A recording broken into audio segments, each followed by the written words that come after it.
Final Fantasy VII is one of the most acclaimed games ever made. Its impact on the gaming industry is well known, along with one of its story beats that is so well known it might as well be the Empire Strikes Back of the gaming world. Its boldness to delve into heavy themes of grief, trauma, memory loss, spirituality, and, for lack of a better word, planet hugging, is unmatched, even by some of the most acclaimed games of the modern era that have also delved into those same themes. See, I drive the new hotness. Old and busted, new hotness. Old busted hotness. Now, you all know this. I'm not really saying anything new here with this preamble. Everyone knows just how innovative and groundbreaking Final Fantasy VII is.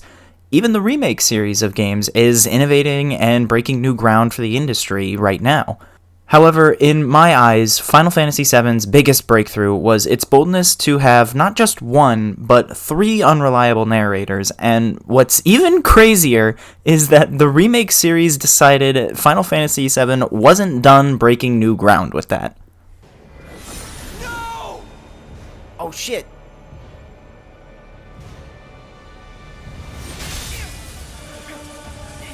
For anyone who hasn't played either games, what are you doing? Go get an emulator. I mean a completely legal copy of the original Final Fantasy VII on Nintendo Switch, or a completely legally acquired PS5 and legally bought and paid for copy of Final Fantasy VII Remake and Rebirth. Because there will be spoilers for all 3 of these games. One of the biggest connecting thematic threads of Final Fantasy VII is memory and identity. Cloud's sense of identity and his lack of memories and how he deals with his struggles compared to how Sephiroth deals with the revelations surrounding his birth and his own identity. I should go. Mother is waiting. Who? What? My bad, y'all. I forgot to tell him about the spiders. Ma, I think you overcooked the meatloaf. Ma, I think you... The Remake series, specifically Rebirth, has doubled down on this thread, and in no place is that more obvious than with our main character, the original spiky-haired, unreliable narrator himself, Cloud Strife. But given that this is a remake of the original 1997 classic, how do you manage to avoid what I like to call the prequel problem? How can you take these old concepts and story beats that 90% of your audience already knows like the back of their hand and manage to keep them guessing while also keeping true to the intention of the original with the new additions you have? Well, in the case of Remake, you have the party completely break fate. What the fuck? So now anything can happen with the story going forward. And now that leads us to the finale of Final Fantasy VII Rebirth. The last 2 chapters of Rebirth are really, really good.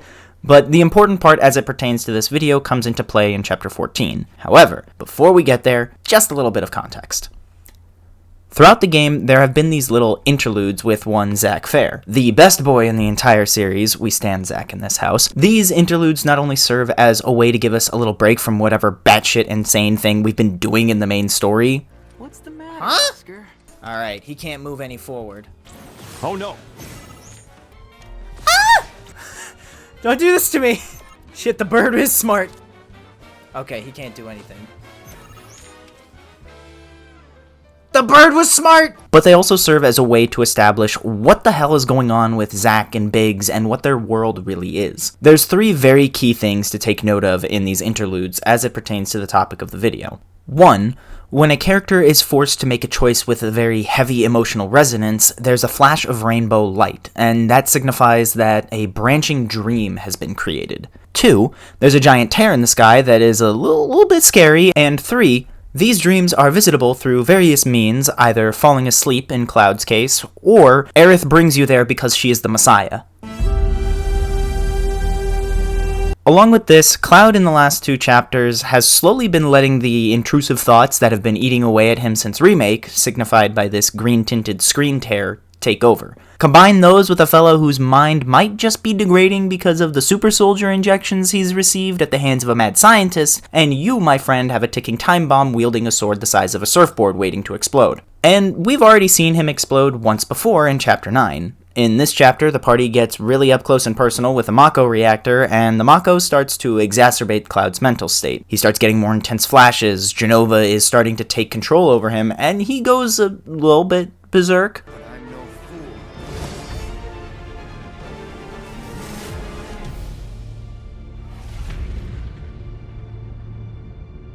Nah, don't worry. It's okay.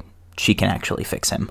After Tifa wakes up from her own never-ending story in the live stream, she finally remembers what really happened to her back when she was a kid.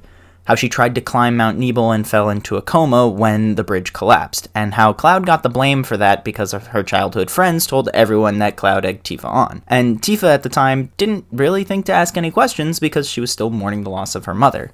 This sequence is very important as it frames Tifa's own recollections of events as not above suspicion, because as far as we've seen, Cloud's recollection of events, while he seemingly does know things that he shouldn't, has been shown to be fairly accurate, and in some cases a bit more accurate than Tifa's, as she also has a history of not entirely remembering traumatic events. See, back in Chapter 1, Cloud retold the events of the destruction of Nibelheim 5 years ago at the hands of Sephiroth for the rest of the party. For the majority of this flashback, Tifa is silent. Of course, that doesn't mean she didn't have anything to add to it. You went through my stuff? No, I shouldn't have. Cloud! You asshole! In my defense, my chat told me to do this. The story is mainly told from Cloud's perspective, and ends right after Cloud finds Tifa near death in the reactor. He literally just doesn't remember anything after that. So, after the group decides to call it for a night, Tifa confides to Aerith that as far as she remembers, Cloud was never there. And we initially take Tifa's word for it because we know something is up with Cloud. We've witnessed that something is messing with his mind for at least a game. So when you combine this with what we see during Tifa's time in the live stream of her own memory not being perfectly credible, who's to say that either of their recollections of events is actually correct? And this continues with Cloud remembering Zack in Chapter 11.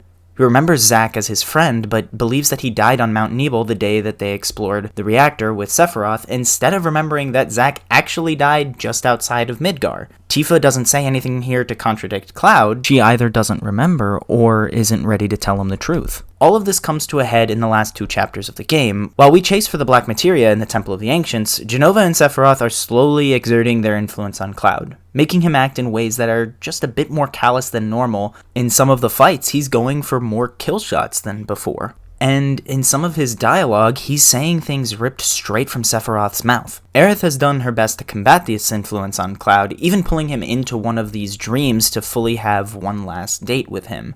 And for a moment, it looks like Cloud is free, but Sephiroth will always find him and, more specifically, Aerith.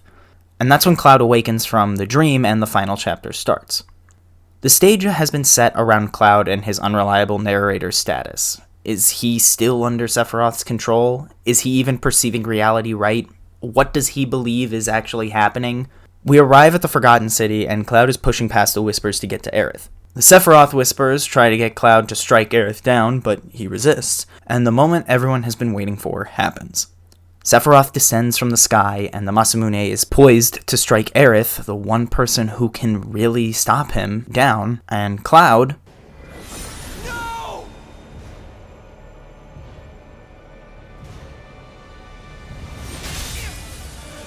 Holy shit, he did it! He blocked the sword. He did, right?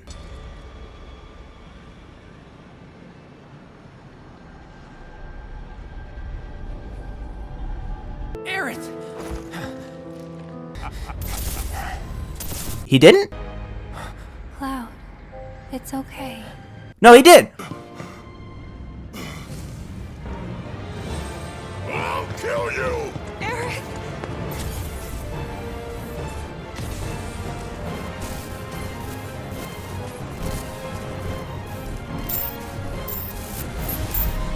I have several questions. Oh, hey, Zack, you're alive. Yay! Cloud!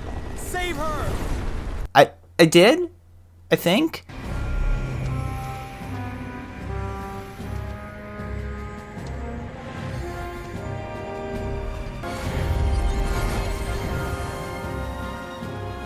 Let's end this. Yeah. See, I did save her.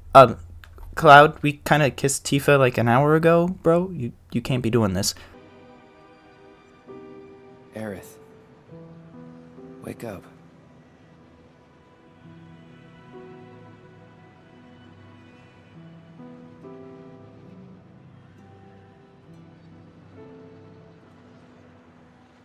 So, wait, is she dead or not? Okay, yes, okay, she is dead. Oh, what the fuck? Okay, so let's do a quick examination of those scenes in the finale, starting with Cloud deflecting the Masamune. As we see Cloud break free from Sephiroth's and Genova's control, he draws the Buster Sword to deflect Sephiroth's killing blow aimed at Aerith. The Buster Sword gets covered in this rainbow light that we've seen signify the start of a new dream. In this moment, there is a dream in the livestream that exists where Cloud did save Aerith, but that's not the dream we're in. The screen tears signifying Cloud's perception being altered are back, and stronger than ever. We see him tearing back and forth between a bloodied and limp Aerith cradled in his arms as he cries and mourns her, to an Aerith who isn't bloodied at all and is perfectly fine. The rest of the party shows up, all having different reactions to what they see, but it's clear from all of them that something has happened to Aerith. We even see the blood at the start when they all get there. However, before things get too serious, Cloud and Aerith share a nod and Cloud says he's got this. A fight begins with Jenova Lifeklinger, a fight that sees every single character having their limit break completely charged. The party is completely enraged at what has happened and is looking for revenge at Aerith's death, but Cloud isn't. His limit is completely empty.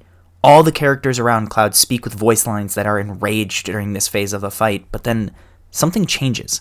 In the transition to the next phase, some of the characters have changed a bit. The party is split into teams of two, the first one being Kate Sith and Tifa, and their dialogue exchange isn't very upbeat. Tifa especially means business. The compassionate woman we've seen through the entirety of the games is angry. Then we switch to Barrett and Red, and they're a little more upbeat than we've heard before. Hyping themselves up for a fight isn't something new for Barrett, but then we get to the next section, and we get to Cloud and Yuffie, and Yuffie is straight up cracking regular banter with Cloud like it's just another fight. Like nothing previously happened, and Cloud even responds with a bit more jokes than he usually does. Then the final phase of the boss fight has all of them acting super upbeat, cracking one-liners and bouncing off of each other. Something is off, and the only connecting factor is Cloud, and how close the others are to him. He is hearing and seeing some things wrong. And even further proof to this is that right after the Cloud and Zack vs Sephiroth fight, and the fight against biblically accurate Sephiroth as Cloud, we cut back to the rest of the party, and the first thing Barrett says before going into combat is, This one's for Aerith. Aerith is dead.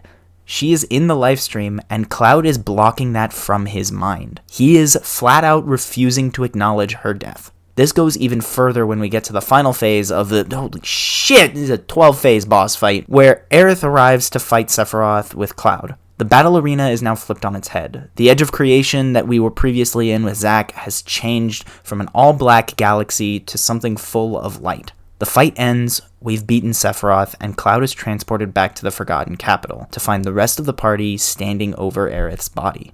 They are mourning. However, as Cloud walks towards her, everyone disappears from his view, and there's only him and Aerith. He takes her into his arms and says, Aerith, wake up.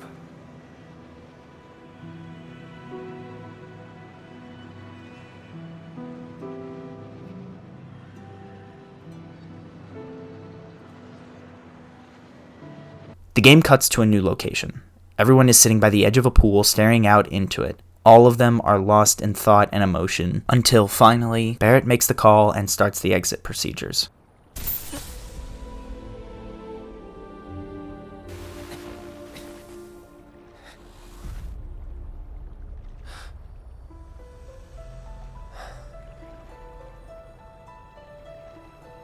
Aerith is there. If there was any question of it before, it's now clear as the materia she gave to Cloud. Cloud is refusing to acknowledge that Aerith is dead. His mind has created a version of Aerith that is alive and well because we saw what he saw. We saw him block the Masamune as it would have stabbed Aerith in the back. But it doesn't end there. More questions are added into the fray as we see the final cutscene of the game. Aerith walks around the party as Sid finishes patching up the tiny Bronco. Okay, hang on a second. Can we just sit here for a minute and appreciate how Sid is quite literally the best mechanic in the world?